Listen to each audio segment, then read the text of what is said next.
SmackDown starts with Cody Rhodes. He does his thing, blah, blah, blah. Let's just, let's get to the meat of it, as I said. And that It's the meat and is, potatoes. yeah. So at least for the time being, Cody Rhodes is listening to what the fans want, and that is to get away from the bloodline for the time being. I'm telling you, it's for the time being because we don't know Well, yet. yeah, obviously it's for the time Yeah. being. Yeah. So he needs an opponent for Bash in Berlin, and because he's really only been doing stuff with the bloodline, it's like, okay, who's it going to be? And out of nowhere, he decides that it is Kevin Owens that he wants to face, who was not that interested in doing it, thinking that he wasn't worthy of it, I guess. But then once Nick Aldis was like, well, I could talk to Roman Reigns, he was like, nope, I'll I take it. love that. Yeah. So this was made official basically immediately.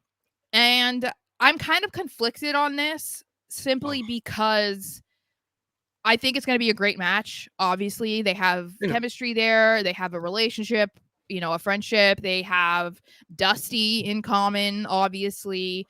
So I don't doubt that the quality of the match. I think that I think I was kind of hoping that maybe whoever was going to be Cody's next opponent was going to be like another prolonged feud. And that is not what I expect to happen from this situation, unless I know some people were talking about Kevin turning heel. I don't know if I see that happening. No, But it's no.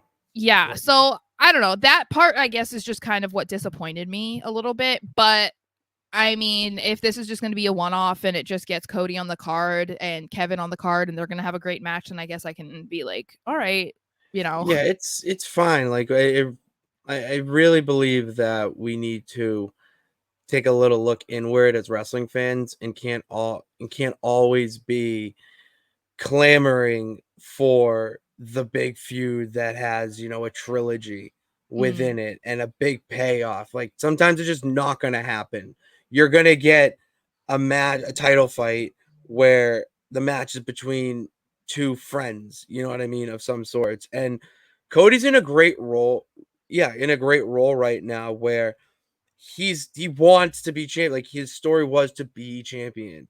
And now that he is champion, like he's done with the bloodline. Like it's over. I'm done with the bloodline. Well, that's what I'm saying. Like we need to move on if I want to be champion to other things. And I'm gonna go down the line and be the fighting champion and give a shot to who I believe deserves it the most on the SmackDown roster.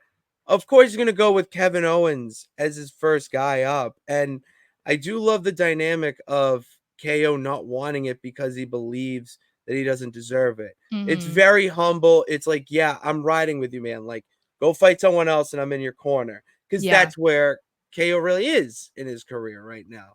And then you go in and throw in the Roman Reigns little pitch by Nick Aldis. That's what set him off. Now it's reverse psychology to get him to accept it. Because you knew as soon as you mentioned that name, he's going to go friggin' the red emotion dude from Inside Out, like just insane. Yeah. So like I get it. And it's for Bash in Berlin. We're not talking about the Royal Rumble or even SummerSlam. You know what I mean? Like it's a pay-per-view that's mainly for the fans that are going to be in attendance rather than us. They want to see good wrestling. So give them probably I would say other than Randy Orton, your best possible main event for your brand on the show. I don't love know. it. Do you think that's going to main event over Gunther and Randy? No, your brand. That's the Oh, brand. got it. Like that's SmackDown's main event. That's our best card. Whatever they order, that's not up to me. It kind of made me think too because I told you, or I don't know if I should even call it a prediction or if it's just whatever you want to call it. No, because we don't know yet.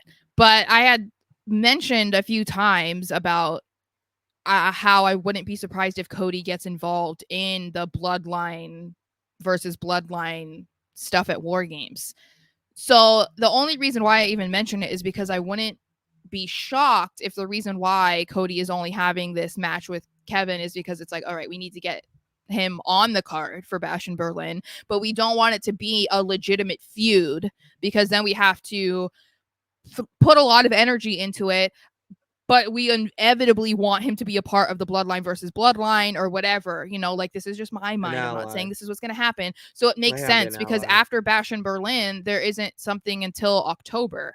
So it's like, that's a lot of time to fill without a PLE for it to finish. You know what I mean? So like if you have a one-off at Bash in Berlin, it's like, all right, well, you had the match, you did this, you did that, it was great. Now we're done. Now he can just like quickly move on to whatever. I don't know if that's what's going to happen, but I did think about it because like they did mention Roman Reigns when they were talking about Kevin getting this match. Everybody's talking about Cody Roman, Cody Solo, Cody Bloodline. It's like, I don't know. Where's it going? Yeah, that's what I think. I'm thinking that Cody might be on Team Bloodline. I